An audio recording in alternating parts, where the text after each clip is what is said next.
Hello, everybody, and thank you for joining us here on the ice, brought to you by Pembina Source for Sports and Caisse Financial Group. Well, it's been a busy August. Lots of teams doing many signings from all over Canada.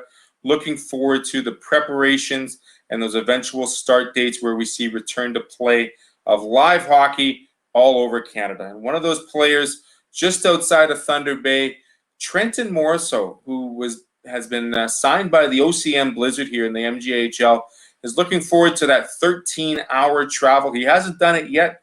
We've caught touch with him just before he's left.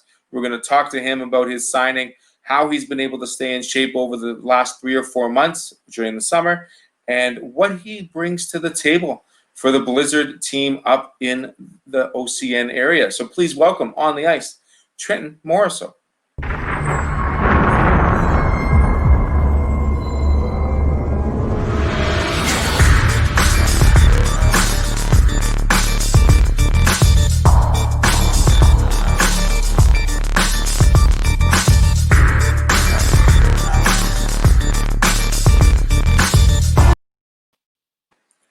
As mentioned, Trenton Morriseau with the newly signed paperwork. He doesn't have it in front of him, of course, but the OCN Blizzard. Trenton, thanks for joining us on the show today. How you doing today? I'm doing great, Theo. Thanks for having me. Totally. Fantastic story. I mean, I got to say, I've been getting used to how this scouting action works with the junior hockey divisions. You're seeing a lot of players from the SIJHL moving to Alberta, players from Thunder Bay like yourself moving to the MJ, to the SJ players moving to Manitoba. It's all about a jockeying position. But before we get to the whole mentioning and the signing, let's find out who you are. Who is Trenton Morriseau? That's a great question. I mean, I'm just a big family guy. Like, the family means a lot to me. And, I mean, that's mainly it. Like, family's everything. Without my support system, I definitely wouldn't be here today. So I got to thank my mom and dad for a lot of things, grandparents, just helping me get to the next level. Well, you've checked off number one. You've given the shout outs to the family, which is good, because a lot of family members always say, why didn't I get a shout out? So mom and dad, grandma and grandpa, you got the mention in the first couple of minutes. Well done. Yeah. I have to ask you, how did you get involved in hockey, Trent? Did you have older brothers, older sisters, family? How did you become so introduced, and how did you love this game so quickly? So I mean, both sides of my family, mom and dad, just hockey crazy. But what really got me into hockey was definitely like seeing my dad and my older uncles, and my grandpa's a huge part of that. Like, just I'm fortunate to live on a lake here, so I mean, I just grew up skating on the lake, and it was awesome. Your typical Canadian boy story. Well, not so typical, because nowadays a lot of your generation, Trent, doesn't live by the lake. They have to participate in the rinks and the 12 months of the year of skating programs. The crisp ice, the shape of the ice, the sound of the skates on the ice is so different on a lake. And it's got to bring back some great memories as a kid, right? No, for sure. Like, it's amazing. I was so fortunate to have that opportunity, for sure. Some of the best hockey memories are just out on the lake in the front yard. You learn how to play hockey with family in terms of, getting a little bit roughed up by the older guys. Yeah. Dad showing you a lesson once or twice. Grandpa showing dad a lesson once or twice. Growing up, did you have a certain player that you emulated? Did you follow when you were watching TV or skating on the pond out back? I don't really think so. I mean, I like Austin Matthews a lot, and like he's been my favorite player ever since he's been in the league. But when I was younger, I don't really think I had when we'd play, it's just like, you're thinking of scoring that Stanley Cup winning goal, or like in the playoffs, like that kind of stuff. So yeah. So you remember skating on a breakaway on a goaltender, maybe your dad perhaps, and putting it top shelf where the cookies are hidden, and just putting your ears up and doing your best, right? Exactly. That's fantastic. Now, Trent, I got to ask you this, because the last couple of years you played in the LJ and Thunder Bay, which is just about how far is Thunder Bay from where you reside? It's not very far. It's like a 10-minute drive. Okay. Just across the bridge. Pretty, yeah. So the bridge is like Thunder Bay, and if you don't know the geography of Thunder Bay, the bridge is where the connection is between a lot of smaller communities, Cam River and Thunder Bay, correct? Yeah, well, I'm from Fort William, so, but Okay. yeah. Totally cool. Tell me the difference. I got to ask this question between playing in the N and playing in the LJ in the last couple of years. Difference in hockey, difference in type of players you were playing against. How did those two types of leagues prepare you for this next venture in your career? So I'd say like the LJ definitely like a lot tougher league. Like you're playing against guys that are like 4 or 5 years older than you, and not as skilled. But I mean, it's I think it's good because you're getting used to playing with bigger bodies, and you're playing with against older guys, and then the N is more like a skilled game. Like that was our league, and then my first year we were fortunate enough to win the whole thing, so that was pretty cool. How did that feel, raising your hands after you got that final buzzer? And was that the first time you're tasting championship, or have you got championship in your blood before that? I've won a few championships, but that's probably my best hockey memory for sure, was winning the Dixon Cup. That's fantastic. Remember the first person you hugged, or the first person you congratulated after hearing the I buzzer? just remember jumping on the pile. Unfortunate. Who was at the bottom of the pile? It's always a goaltender, right? Always.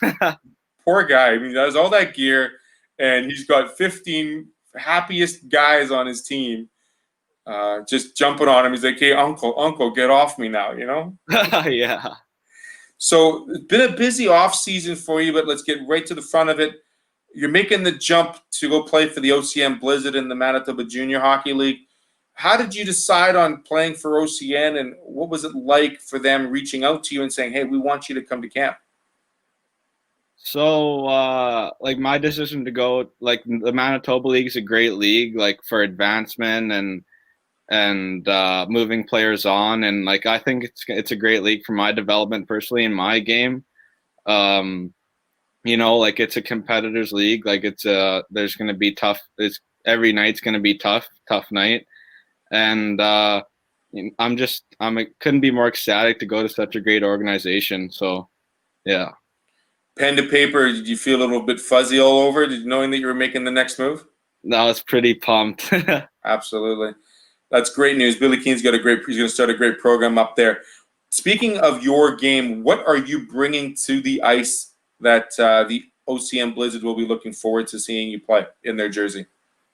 So I would describe myself as a two-way forward, play a 200-foot game, both ends, just like a hard forecheck, hound the puck, like just playing hard, finishing checks, and knocking a couple goals here and there. Knocking a couple goals, knocking a couple of bodies as well. I've seen the Pims, I've seen the action on the score sheet, Trenton. Don't hide yourself. I mean, you got a pretty decent size to you, a little bit of a bigger body to deal with, but a lot of you like using the body. Yeah, no, for sure. That's definitely my game. A little bit small to be a power forward, but that's how I like to play. Small in size, big in heart. That's what I say, Trenton. Let's stick with that one, okay? Yeah. There you go. So we have the we've got the signing. What have you been able to do over the last 3 or 4 months to keep yourself game ready so that you're able to make that transition into the MJ a little more seamless, but also that you're in shape, you're ready to go, you're ready to put your best foot forward? Yeah, so fortunately I have an amazing home gym here. So throughout the whole quarantine, like the past like 7 months, I mean, I've been down there grinding, and I have a nutrition diet, and I have a trainer coach. So he's been helping me through this whole process. Like, you know, everyone's always saying bigger, faster, stronger. So, I mean, I can definitely say I'm coming into OCN bigger, faster, stronger this year. So.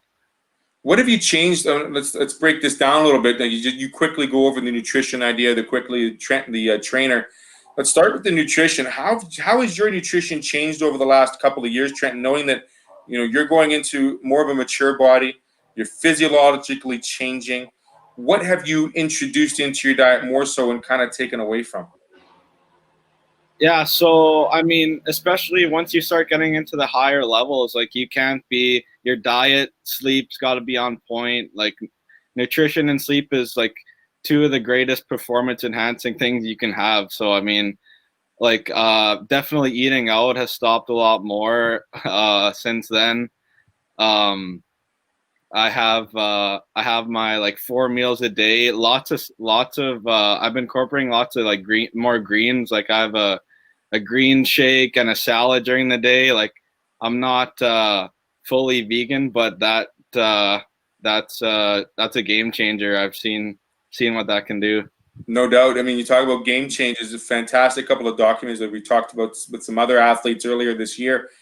The vegan aspect is definitely increasing speed, but it's absolutely imperative to make sure you have that balance, right? You can't be all carb protein. You got to introduce the alkalines. You got to introduce the greens. I had my green shake this morning too. So, I mean, it's something you got to continue with on a daily basis because the body really enjoys it. And you mentioned sleep as well, Trenton. I mean, how important is that sleep aspect that, you know, some younger athletes just think, it's whatever, but it really means a lot when it comes to repair for the body. No, exactly. Like getting 8 hours a night is just like imperative for your development. I honestly think like it's probably just the same to your what's that word there? It's probably the same. Second most important part of your daily life. Yeah, exactly. That's what I'm looking for. There it is. I'll help you with that one, Trenton, because with all that, I mean, it's got to be a little bit. Has the off season been a little quieter, knowing that you have to keep some sort of distance? Or, I mean, like you said, you've got your gym on site, which is great. Your other activities, your hobbies, have you been able to continue with those? And have you enjoyed the outdoors a little more this off season compared to others? For sure. I mean, like it's especially right now, like it's a lot different times, and here in Thunder Bay, there's a mandatory mask rule. Like you're not really supposed to be around a bunch of people. So, like I've been able to like fish and do like lots of my outdoor stuff, like quadding and just like hiking and stuff like that. But I mean, not that much has really changed other than that. And the training program that you've mentioned with the weights, are we doing it 5 days a week, 3 days a week?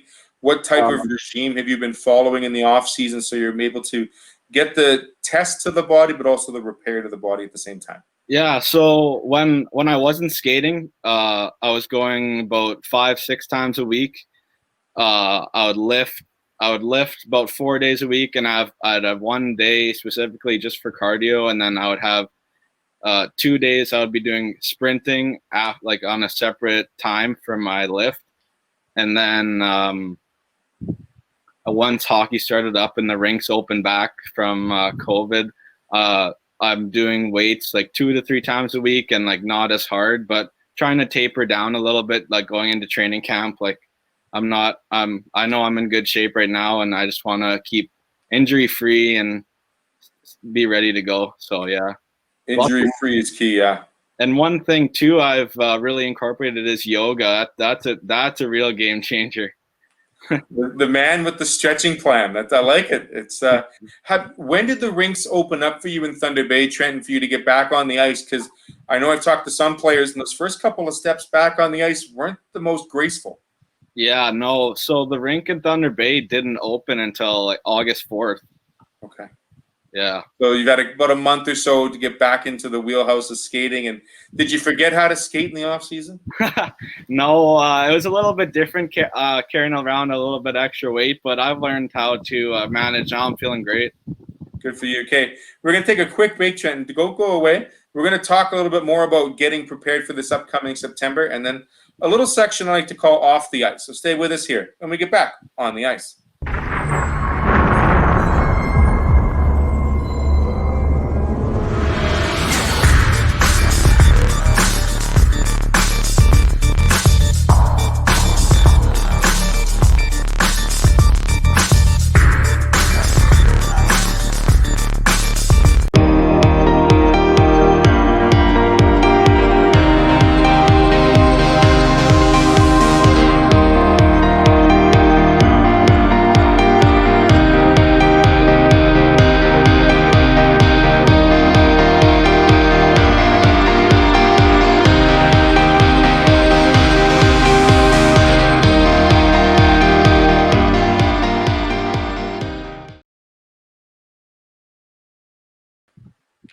Back here with Trenton Morriseau, newly signed player with the OCN Blizzard of the MJHL. Trenton, have you been in contact with the team since you've signed, and what kind of a schedule have they given you to not only show up to camp on time, but what type of guidelines have they given you as well with that mention to get back to OCN for the first time? Yeah, so I've been in contact with Billy pretty frequently since I've signed. I just talked to him yesterday, actually, and what he told me was that main camp tentatively would be starting September 18th. So I'd like to get down there a little bit earlier than that and kind of just get used to my billet and just get comfortable down there before main camp begins. No doubt. Have you ever been up to the area? No, I haven't. This is my first time.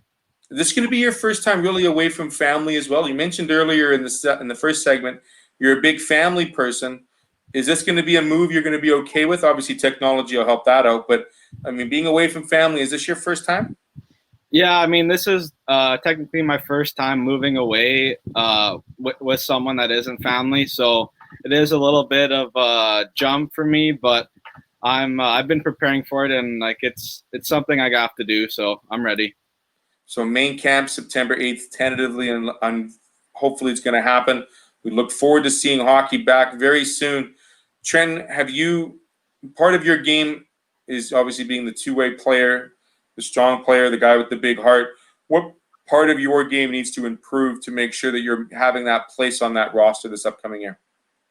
Yeah, I mean, making the jump to from midget to junior is going to be a little bit of change of pace, and I think I'll have to definitely adjust to the speed of the game a little bit and playing again with the bigger guys, but I think I'll be good.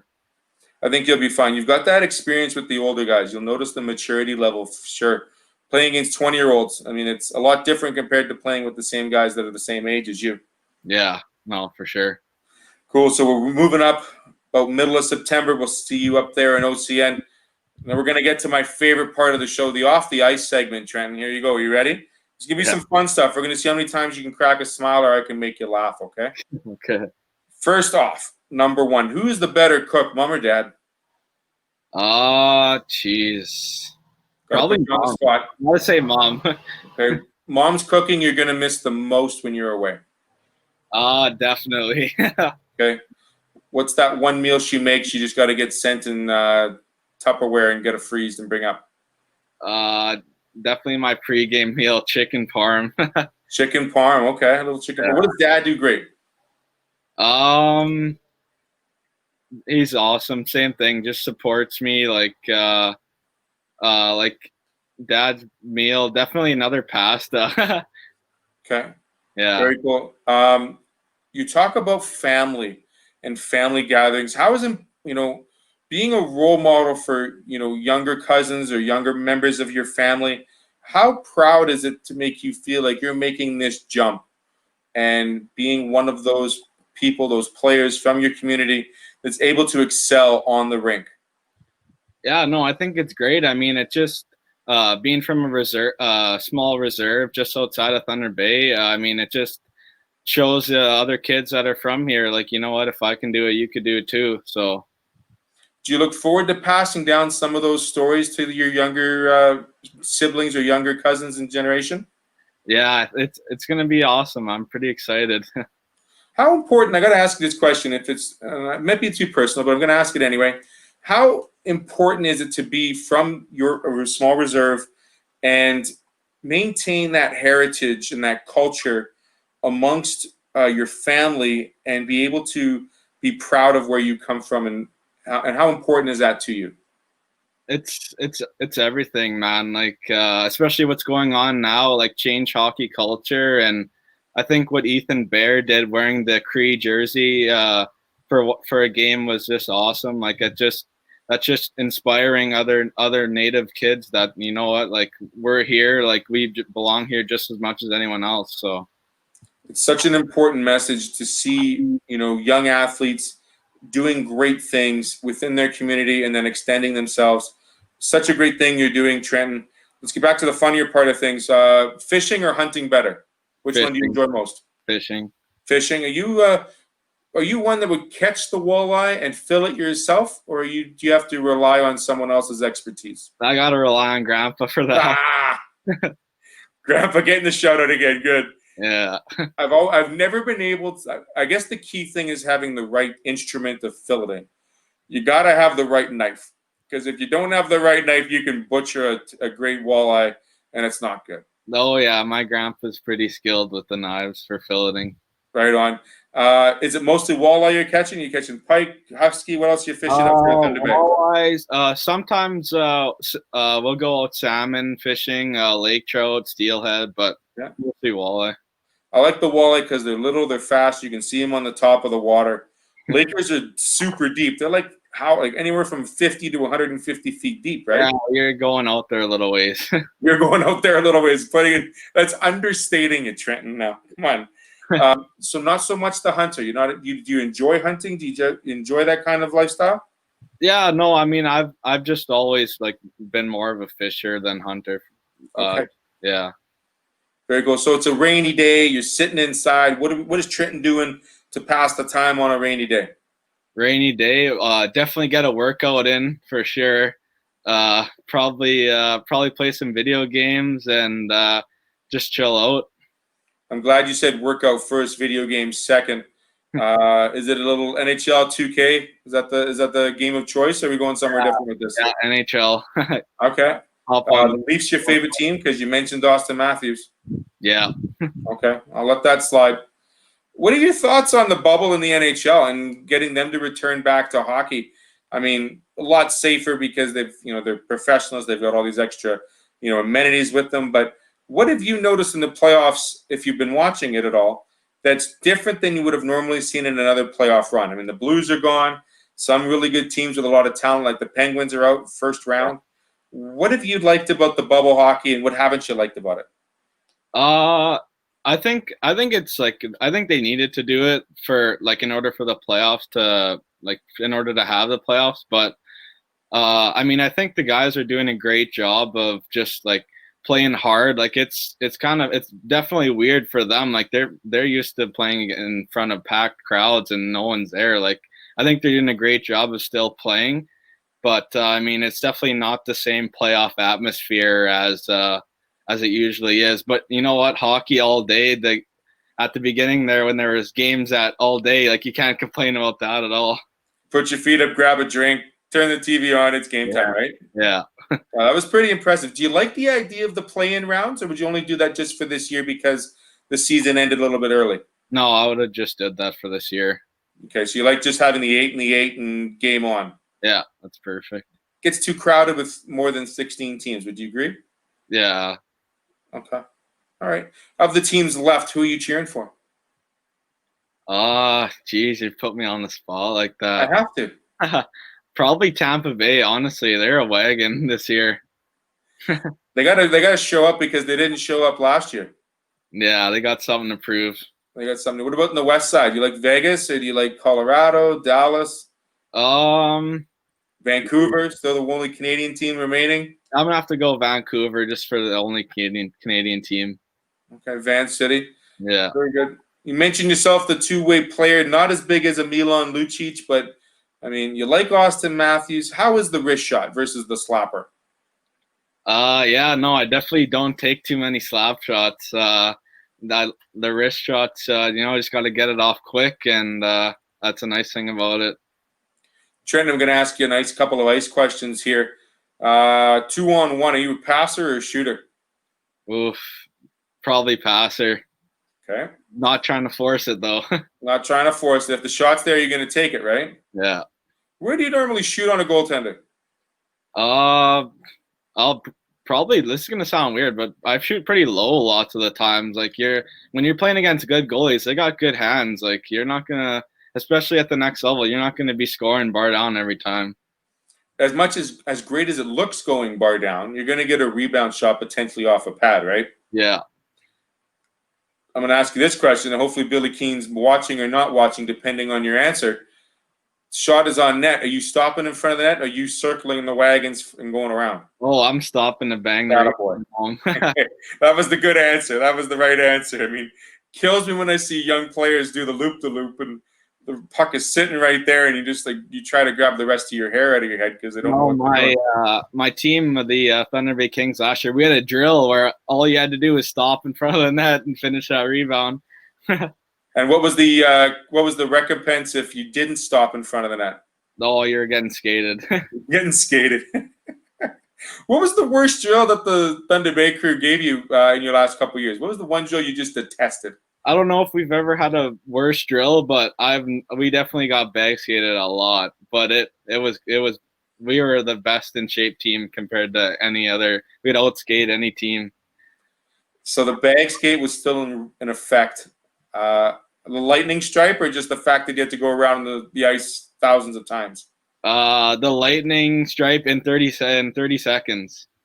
Lightning stripe, and oh god, I would probably do 2 and I'd be done. It'd be over with, Trenton. Sorry, I'm not built for endurance. I'm built for speed, and I'm built for killing people. That's what I do. Or I mean, in the walls, I should say, not killing people. Body checking. Let's clear that one up. Body checking. We talked about the shot. We talked about that. Your two-way play. What's the most important thing to realize on a back check? When you're skating back, what's the one thing you have to make sure you're doing all the time?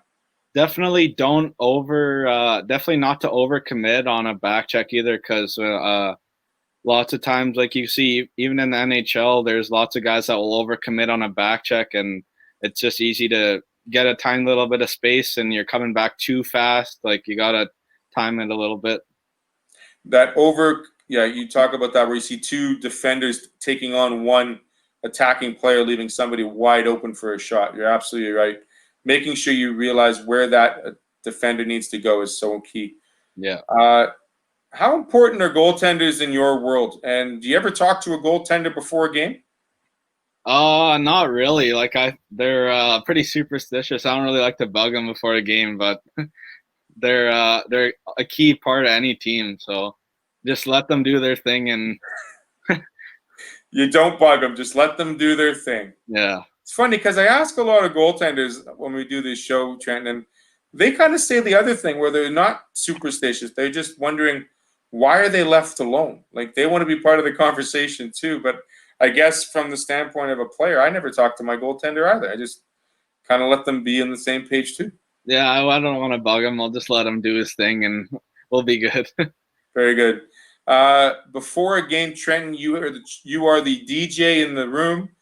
What is your song to lead the team out on the ice? I don't know if I have a specific song, but definitely lots of rap, some heavy metal in there, just getting the boys going. The PG variety, just to take care of the spectators, right? Yeah. Okay, cool. Just want to make sure we're taking care of the fans. Speaking of fans, we talked about the bubble not playing in front of fans. How, when you play your game, Trenton, a big hit, a goal, a great save, how do you take that energy and that emotion from a crowd that's there and, get your game up that extra level? I mean, that's like, it's easy to feed off the energy from a crowd. Like, just like that, even a fight, like hit, a fight, goal, like anything, like once you hear that crowd go wild, like that's just another like boost of energy bar you got. Knowing that fans may or may not be in complete attendance, there might be a smaller crowd than normal. Are you still going to be able to bring your A game every night? Oh yeah, 100%. Jersey number, Trenton. We haven't talked about that. What's your current jersey number, and what number would you like to wear next year?